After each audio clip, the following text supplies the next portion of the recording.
પ્રભુમાં પ્રિય વાલાઓ, ફરી એકવાર આપ સર્વને પ્રેમી સલામ પાઠવું છું. અને આજે જે સ્વતંત્ર દિનની ઉજવણી આપણે કરી રહ્યા છીએ એની ખૂબ જ શુભેચ્છા પણ આપને પાઠવું છું.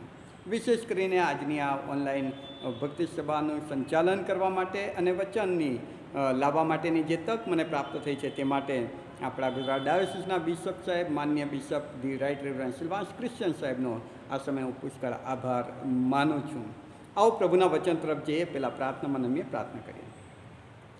પ્રભુ, તમે બોલો કે જે પવિત્ર આત્મા દ્વારા અમે સાંભળીએ, અને એવું નમ્ર હૃદય અમને આપો કે અમે તમારા વચનને આધીન થઈએ. અમારા તમામ વિચારોને વધસ્તંભમાં કેન્દ્રસ્થ કરો કે જેથી કરીને પ્રભુજી તમે જે કહેવા માગો છો તે અમે સાંભળીએ એટલું જ નહીં પણ સમજી શકીએ, અને એના પ્રત્યુત્તર સ્વરૂપે અમે નવેસરથી અમારી જાતોનું સમર્પણ તમને કરીએ. એ માટેની કૃપા પણ તમે અમને આપજો. મુજબળ પાત્રને પ્રભુ તમે વિશેષ સહાય કરો. પ્રભુ ઈસુના નામમાં માગું છું, આમેન.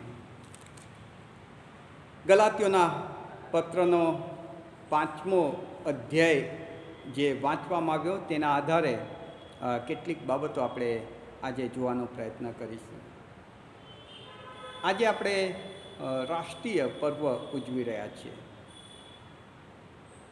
સ્વતંત્રતાનો દિવસ ઉજવી રહ્યા છીએ.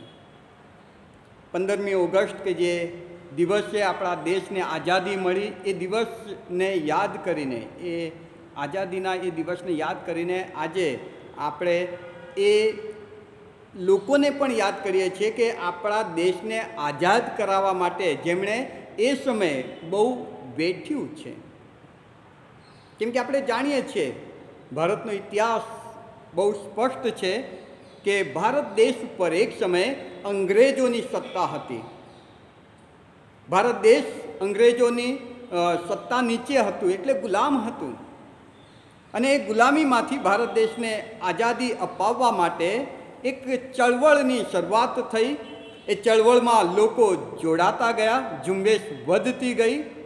જોકે એ સમયની જે અંગ્રેજ સત્તા હતી, એ સત્તાએ એ ચળવળને દાબી દેવા માટે બહુ જ પ્રયત્ન કર્યો. એટલી હદે કે એ ચળવળ, આઝાદીના ચળવળમાં જોડાયેલા લોકો ઉપર ઘોડા પણ દોડાવવામાં આવ્યા, એમને જેલોમાં પૂરી દેવામાં આવ્યા, એમને કારાવાસમાં ધકેલી દેવામાં આવ્યા, એમના પર ગોળી શૂટ કરવામાં આવી, એમને ફાંસીએ લટકાવી દેવામાં આવ્યા. એવા તમામ પ્રયત્નો એ સમયે સત્તા ધરાવનાર અંગ્રેજોએ કર્યા કે જેથી એ આઝાદીની ચળવળ બંધ થાય. પણ પ્રભુની કૃપા અને પ્રભુની ઈચ્છા અનુસાર એ તમામ બલિદાનો જે વ્યક્તિઓએ ભારત દેશને આઝાદી અપાવવા માટે આપ્યા હતા, એ બલિદાનો સાર્થક નીવડ્યા અને આખરે આપણો દેશ આઝાદ થયો. આજે આપણે સ્વતંત્ર ભારત દેશમાં સ્વતંત્રતાનું જીવન જીવી શકીએ છીએ. એની પાછળ કોઈકે ચૂકવેલી બહુ મોટી કિંમત છે. પ્રભુમાં વાલા ભાઈ બહેનો, એ જીવનો માટે આપણે પ્રભુનો આભાર માનીએ છીએ. એમના એ સમર્પણને માટે આપણે પ્રભુનો આભાર માનીએ છીએ. એમના હૃદયમાં એ સમયે એક જ હેતુ હતો કે કોઈક રીતે અમારો દેશ આઝાદ થાય. એમની એ ઈચ્છાને માટે, એમના એ હેતુને પકડી રાખીને એમણે એના માટે જે કંઈ સહન કર્યું, એ બધી જ બાબતોને માટે આપણે પ્રભુનો આભાર જ માનીએ છીએ. એમના એ સહન કરેલા બધા જ દુઃખો, એ બલિદાનો, એ બધાને આજે આપણે યાદ કરીએ છીએ. ગલાતીઓના પત્રના 5મા અધ્યાયની પહેલી કલમ એમ કહે છે, ખ્રિસ્તે આપણને સ્વતંત્રતાને સારું સ્વતંત્ર કર્યા. માટે દ્રઢ રહો અને ફરીથી દાસત્વની ઝૂંસરી તળે ન જોડાવો. પાઉલ અહીં જે કહેવા માગે છે કે તમને સ્વતંત્ર કરવામાં આવ્યા, એનો મતલબ કે તમે ગુલામ હતા. જેમ આપણો ભારત દેશ એક સમયે અંગ્રેજોના તાબા નીચે, અંગ્રેજોની ગુલામીમાં હતો, એ સમયે અંગ્રેજોની ગુલામીમાંથી આપણા દેશને છોડાવવા માટે કેટલાક વ્યક્તિઓ કે જૂથ કે લોકોએ, એ સમયની એ પ્રજાએ એક ચળવળમાં ભાગ લઈને, એક ઝુંબેશ ચલાવીને, બહુ બધું વેઠીને, બહુ બધું સહન કરીને દેશને આઝાદી અપાવી. અને તમે વિચાર કરો વાલાઓ કે હવે આપણે જો ફરીથી એ ગુલામીમાં પાછા જઈએ તો એ જેમણે આ બધું સહન કર્યું હતું દેશને સ્વતંત્ર કરવા માટે, એમને કેવું દુઃખ પહોંચે, કેવું લાગે? જો આજે આપણે ભારત દેશ તરીકે સ્વતંત્ર છીએ અને આપણે આપણી સ્વતંત્રતાને ફરી એકવાર ગુલામી તરફ લઈ જઈએ છીએ અને ગુલામીમાં જતા રહીએ છીએ, તો આપણને સ્વતંત્ર કરવા માટે જેમણે બહુ બધું સહન કર્યું હતું, બહુ બધું વેઠ્યું હતું, જેમણે પોતાના ઉપર જે ઘોડા ચાલતા હતા એ દુઃખ સહન કર્યું, પોતાના ઉપર લાકડીઓનો માર સહન કર્યો, જેમણે પોતાનું લોહી વેવડાવી દીધું, જેમણે પોતે હસતા મોઢે ફાંસીના માચડે ચડી ગયા, એમને કેવું લાગે? આપણે આ બાબતને આત્મિક દ્રષ્ટિકોણથી હવે જોવાનો પ્રયત્ન કરીશું. ગલાતીઓનો પત્ર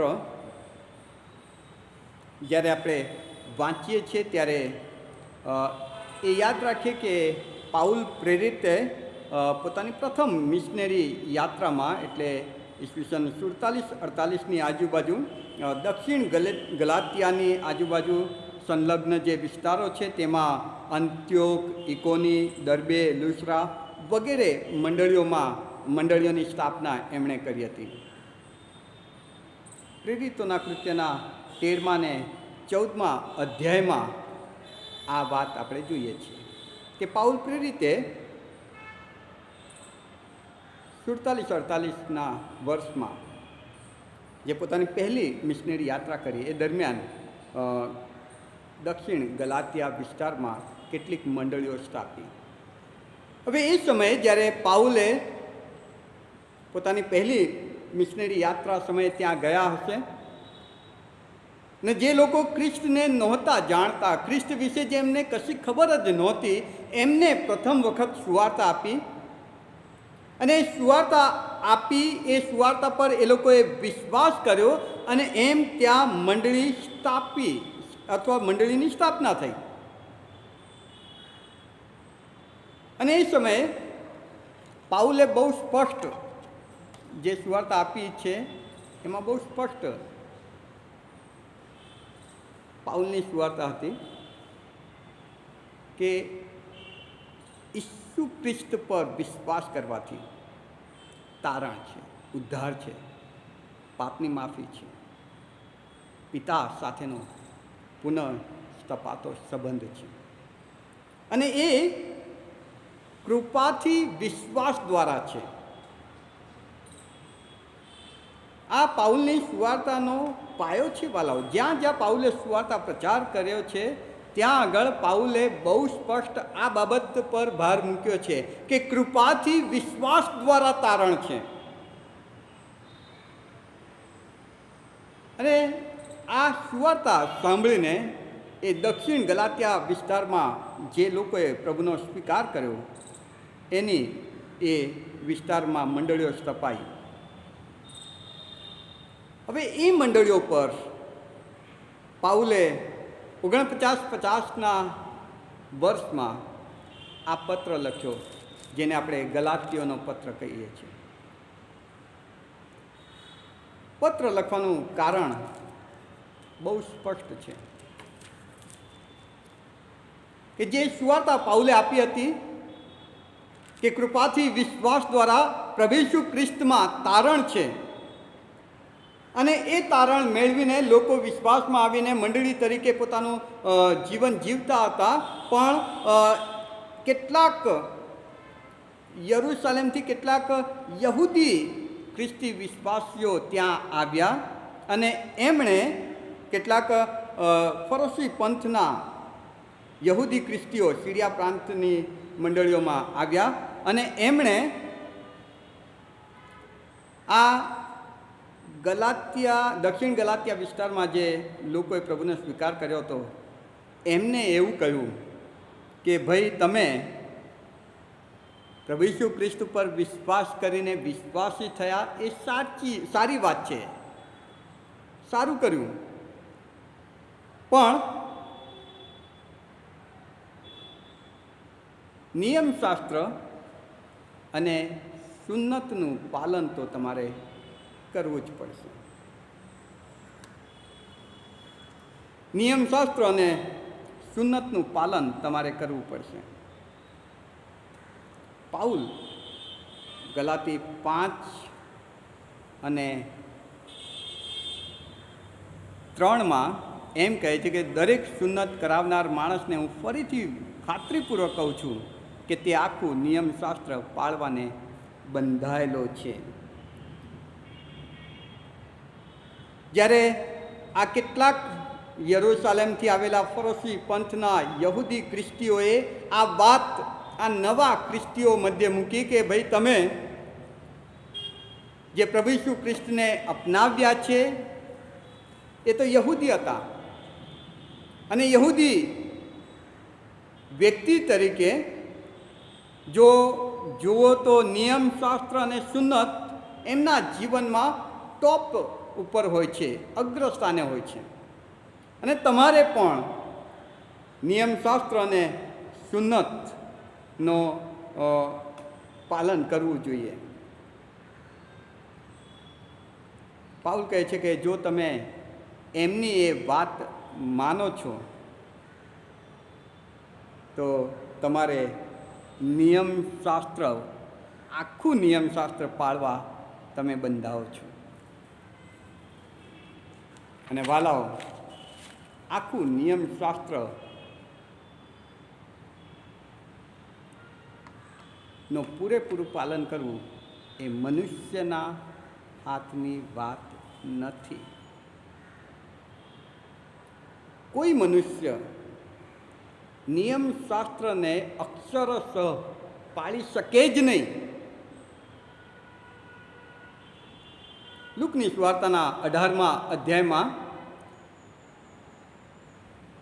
પ્રભુ ઈસુ ખ્રિસ્તની પાસે એક વ્યક્તિ આવે છે, અને એ વ્યક્તિ પ્રભુ ઈસુ, એક અધિકારી આવે છે અને અનંત જીવનનો વારસો પામવાની વાત એ કરે છે કે મારે અનંત જીવનનો વારસો પામવો છે. પ્રભુ ઈસુ ખ્રિસ્ત કહે છે કે તું નિયમ પાળે છે? તો એ વ્યક્તિ કહે છે કે હા, હું નિયમ પાળું છું.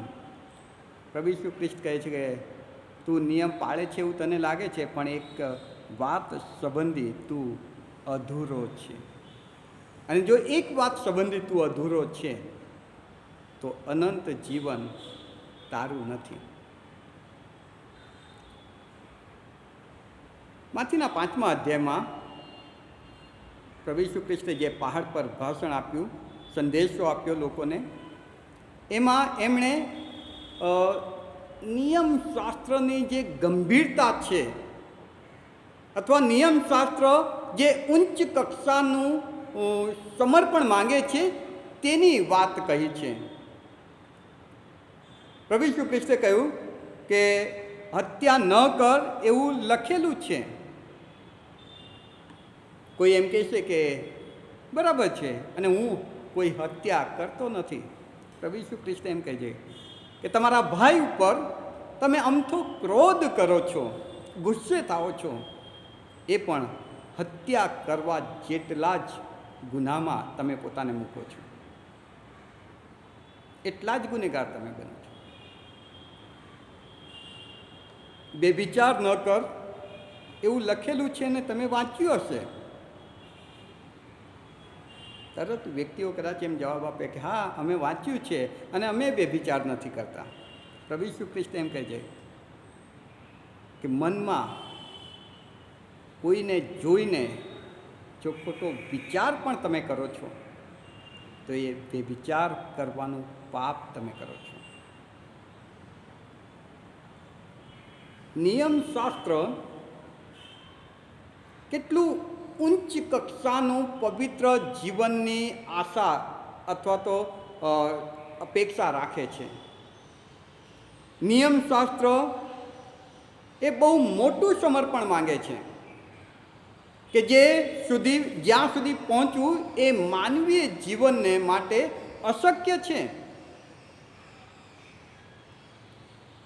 નિયમશાસ્ત્ર હંમેશા માણસને આંગળી ચીંધીને એમ કહે છે કે તારે આ કરવું જોઈએ, આ કરવું જોઈએ, આ કરવું જોઈએ.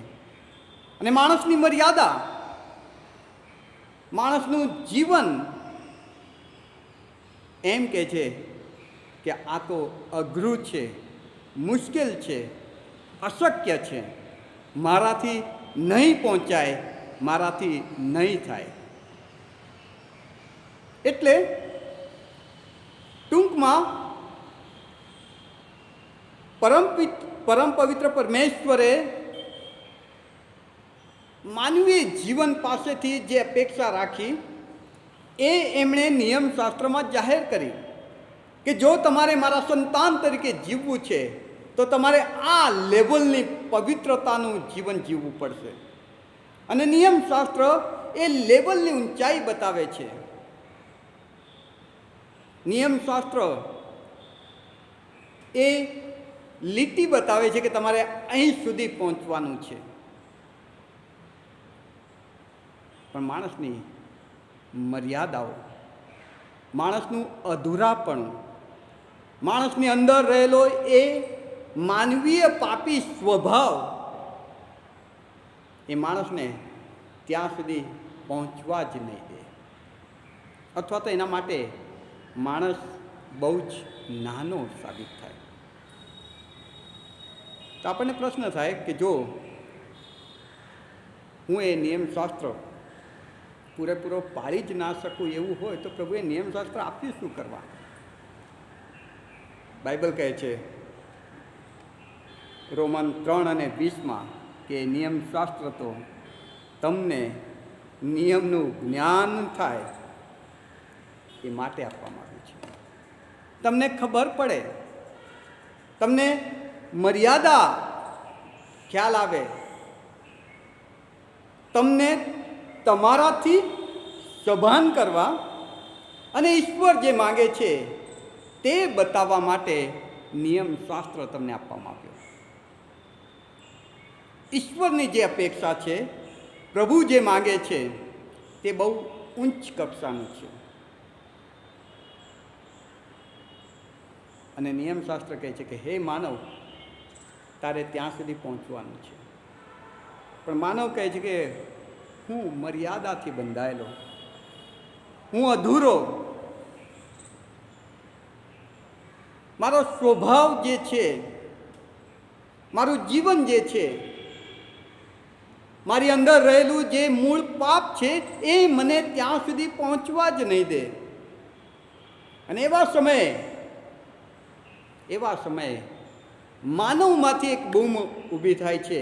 માનવ એક બૂમ પાડે છે કે મને કોઈક ઉદ્ધારનારની જરૂર છે, કોઈક આવે કે જે મને આ નિયમ શાસ્ત્રના બંધનોમાંથી મુક્ત કરે. મારે પરમેશ્વરને મળવું છે, પણ નિયમશાસ્ત્ર વચ્ચે આવે છે કે જે હું પાળી શકતો નથી, અને એ પાળ્યા વગર, એને પરિપૂર્ણ કર્યા વગર હું પરમેશ્વરને પહોંચી શકતો નથી. મને કોઈક એવા ઉદ્ધારનારની જરૂર છે કે જે આ નિયમશાસ્ત્રનું ખત, એ મર્યાદા જે છે એ મારી અને પરમેશ્વરની વચ્ચેથી હટાવે અને મને મારા પરમેશ્વર પિતાની સાથે મુલાકાત કરાવે. એવા ઉદ્ધારનારની મને જરૂર છે. રોમન 3:23 અને 24 આપણને બહુ સ્પષ્ટ બતાવે છે કે ઉદ્ધારનાર તરીકે પ્રભુ ઈસુ ખ્રિસ્ત આ પૃથ્વી પર આવ્યા. પ્રભુ ઈસુ ખ્રિસ્તે એ નિયમ શાસ્ત્રની તમામ બાબતોને પરિપૂર્ણ કરી અને તમારા ને મારા માટે એમણે બહુ જ મોટી કિંમત ચૂકવી. રોમન 5 અને 6 વચન, 5મા અધ્યાયની 6ઠી કલમ, 1 કોરિન્થી 15મા અધ્યાયની 3જી કલમ બહુ સ્પષ્ટ કહે છે, ખ્રિસ્તે આપણને સ્વતંત્ર કરવા માટે બહુ ભારે કિંમત ચૂકવી. ખ્રિસ્ત કે જે પોતે દેવ હતા અને દેવ પોતે માનવ બનીને આ પૃથ્વી પર આવે છે, માનવ જીવન જીવતા એમણે નિયમ શાસ્ત્રની તમામ બાબતોની પરિપૂર્ણતા કરી અને નિયમ શાસ્ત્રનું જે ખત આપણી અને દેવની વચ્ચે હતું એને પોતાના પવિત્ર બલિદાનથી હટાવી દીધું, એની પરિપૂર્ણતા કરીને એને બાજુ મૂકી દીધું અને હવે એક સીધો સાદો સરળ રસ્તો પૃથ્વી પર એમણે મૂક્યો. તે તો એટલું જ કે વિશ્વાસથી કૃપા દ્વારા તારણ છે, ઉદ્ધાર છે, પાપની માફી છે, એ પાપની ગુલામીમાંથી સ્વતંત્રતા છે અને પિતા સાથેની સંગત છે. પ્રભુમાં પ્રિય વાલાઓ, આપણે જ્યારે પાપી હતા, આપણે જ્યારે મર્યાદિત થઈ ગયા હતા, આપણે જ્યારે શેતાનની ગુલામીમાં હતા, આપણે જ્યારે એ નિયમ શાસ્ત્રના બંધનોના કારણે વધારે ને વધારે મર્યાદિત થઈ રહ્યા હતા, એવા સમયમાં પ્રભુ ઈસુ ખ્રિસ્ત આ પૃથ્વી પર આવ્યા અને તમારા ને મારા વતી એમણે પોતાનું પવિત્ર બલિદાન આપ્યું, પોતાનું પવિત્ર લોહી પીવડાવ્યું. એમણે કોઈ ગુનો નહોતો કર્યો, એમણે કોઈ પાપ નહોતું કર્યું. એમણે તો નિયમ શાસ્ત્રને પૂરેપૂરા પાળીને એક અદ્ભુત જીવન જીવીને આપણી મધ્યે એક અદ્ભુત નમૂનો મૂક્યો. પણ એ જાણતા હતા કે તમારા ને મારાથી આ નિયમ શાસ્ત્રને પરિપૂર્ણ નહીં કરી શકાય, પૂરેપૂરું પાળી નહીં શકાય અને માટે એ ખતને એમણે બાજુ કર્યો અને એમણે બહુ જ સીધો અને સરળ રસ્તો આપ્યો કે કૃપાથી વિશ્વાસ દ્વારા તારણ છે અને જે તમને મફત મળે છે, જે મને મફત મળે છે. પ્રભુમાં પ્રિયવાલાઓ, પ્રભુ ઈસુ ખ્રિસ્તે તમને ને મને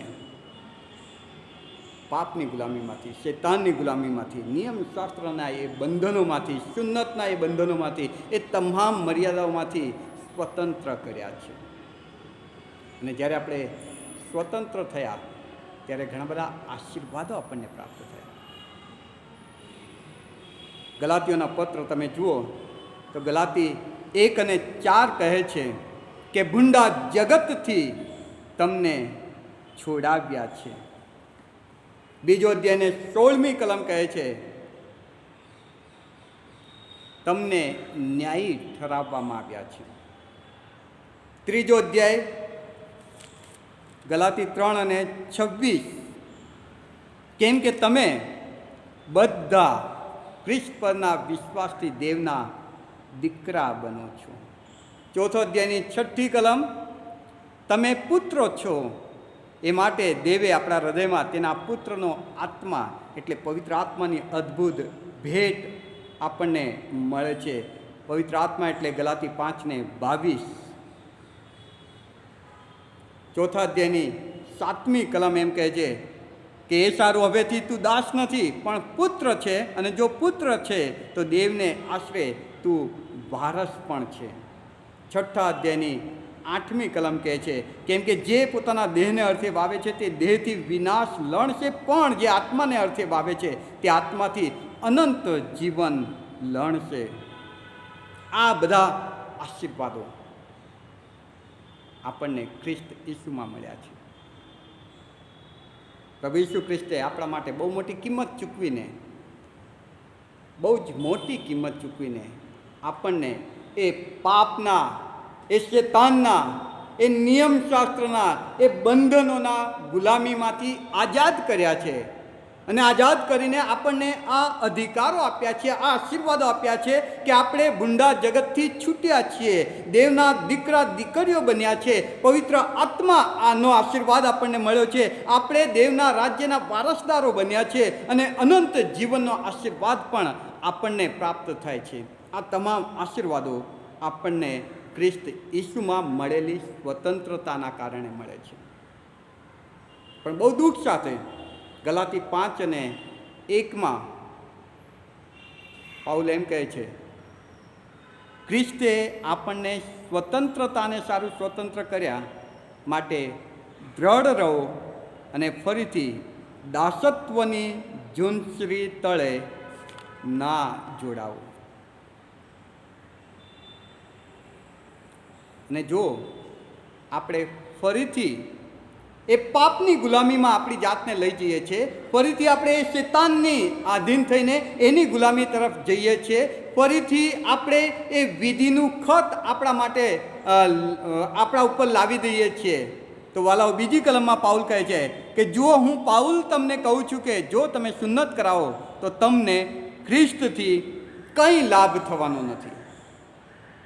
ખ્રિસ્તે તમને સ્વતંત્ર કર્યા અને આ તમામ આશીર્વાદો તમને આપ્યા કે તમે હવે દેવના દીકરા દીકરીઓ બન્યા. હવે તમને પવિત્ર આત્મા મળ્યો છે કે જે તમારામાં રહીને અબ્બા બાપ તરીકે પિતાને હાક મારવાનો અધિકાર તમને આપે છે. તમે દેવના રાજ્યના વારસદારો બન્યા છે, તમે અનંત જીવનનો આશીર્વાદ મેળવવાના છો. આ બધા જ આશીર્વાદો તમને મળ્યા છે. પણ જો તમે ફરીથી પોતાને ગુલામીમાં મૂકો છો તો પાઉલ કહે છે તો તમને ખ્રિસ્તથી કંઈ લાભ થવાનો નથી, કંઈ લાભ થવાનો નથી. આ બધા જ આશીર્વાદો બાજુ જતા રહે છે. ભારત દેશ આઝાદ દેશ છે અને આઝાદ દેશના સ્વતંત્ર નાગરિક તરીકે આપણે જીવીએ છીએ. પણ જો આપણો દેશ ફરી એકવાર કોઈકની ગુલામીમાં કે કોઈકના તાબા નીચે જાય છે તો આજે સ્વતંત્ર દેશના નાગરિક તરીકે આપણે જે સુવિધાઓ, જે આશીર્વાદો ભોગવી રહ્યા છીએ, વાલાઓ, એ બધું જ જતું રહે છે. મર્યાદા અને ગુલામી આવે છે. પ્રભુમાં પ્રિય વાલાઓ, ખ્રિસ્તે આપણને સ્વતંત્ર કર્યા છે. તે સ્વતંત્રતામાં દ્રઢ રહીએ અને એના માટે પવિત્ર આત્માની ભેટ આપણને આપવામાં આવી છે કે જે પવિત્ર આત્મા આપણને સારા નરસાનું ભાન કરાવે છે, જે પવિત્ર આત્મા આપણને પરમેશ્વરની ઈચ્છા પ્રમાણે જીવન જીવવા માટેની કૃપા આપે છે. પણ જો આપણે આપણી મરજીથી આપણને ઈશ્વરે આપેલી સ્વતંત્રતાનો ઉપયોગ કરીને આપણે આપણી ઈચ્છાથી શેતાનના ગુલામીમાં જઈએ છીએ તો પાઉલ કહે છે તો ખ્રિસ્તથી તમને જે આશીર્વાદ મળવાના છે, મળ્યા છે કે મળવાના હતા, એ બધાથી તમે પોતાની જાતને વંચિત કરી દો છો. એટલું જ નહીં, એનાથી સેજ કડક ભાષા પાઉલ અહીં વાપરે છે. હિબ્રુઓના પત્રના 6 અધ્યાયમાં હિબ્રુ 6:5-8 બહુ સરસ વાત લખવામાં આવી છે. હિબ્રુના પત્રના લેખક એમ કહે છે કેમ કે જેઓ એકવાર પ્રકાશિત થયા, જેઓને સ્વર્ગીય દાનોનો અનુભવ લીધો, જેઓ પવિત્ર આત્માના ભાગીદાર પણ થયા અને જેઓએ દેવના ઉત્તમ વચનોનો તથા આવનાર યુગના પરાક્રમનો અનુભવ કર્યો અને ત્યાર પછી પતિત થયા, તેઓની પાસે નવેસરથી પસ્તાવો કરાવવો એ અશક્ય છે. કેમ કે તેઓ પોતામાં દેવના પુત્રને ફરીથી વધસ્તંભે જડાવે છે અને ખુલ્લી રીતે તેનું અપમાન કરે છે. અને 8મી કલમ કહે છે એમાં કાંટાને ઝાંખરા ઉગે છે, એને નાપસંદ કરવામાં આવે છે. લગભગ એ સ્થાપિત થયેલી છે અને પરિણામ એને બાળી નાખવાની છે. પ્રભુમાં પ્રિય વાલાઓ, આપણે જો પ્રભુ ઈસુ ખ્રિસ્તમાં સ્વતંત્રતા મેળવી છે તો પાઉલ કહે છે, વિનંતી કરું છું કે તમારી એ સ્વતંત્રતાને તમે પકડી રાખો, એમાં દ્રઢ રહો. ફરીથી દાસત્વમાં કે દાસત્વની ઝૂંઝરી નીચે તમે ન જાઓ, ન જોડાઓ. ફરીથી પોતાને તમે ગુલામ ન બનાવો. બે વસ્તુ વિચારી શકાય.